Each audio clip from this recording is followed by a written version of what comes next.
Tonight, President Joe Biden returning from his trip to Israel, and tomorrow night he will be addressing the nation live about his trip and the war between Israel and Hamas. Protests are also underway across the Middle East after the deadly hospital attack in Gaza, and new updates on the critical aid that will now be allowed into Gaza from Egypt. Here's ABC's Melissa Adan.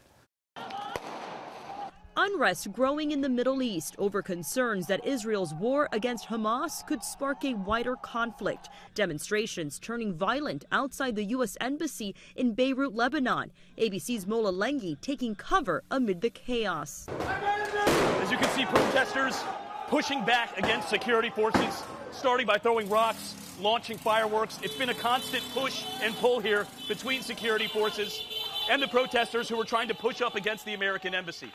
They say they are outraged at Israel's bombardment of Palestinian citizens and the U.S. support for it. Tensions skyrocketing following the explosion at a Gaza hospital that killed hundreds of Palestinian civilians.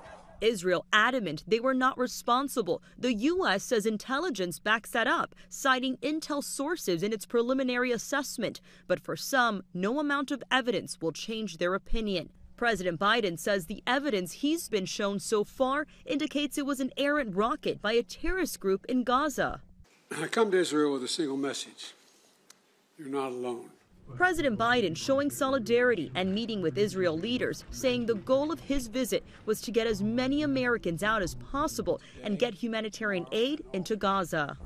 Biden says Egypt's president has agreed to open the Rafah crossing gate to allow up to 20 trucks with aid through, expected to arrive Friday. Meantime, a warning that the war is increasing the chances of violence domestically. New intelligence bulletin says potential targets include individuals and institutions perceived as symbolic of or tied to the conflict. There are heightened security in places of worship. This as the Biden administration is expected to request $10 billion in aid to Israel as part of their larger supplemental spending request to Congress. Melissa Adan, ABC News, Los Angeles.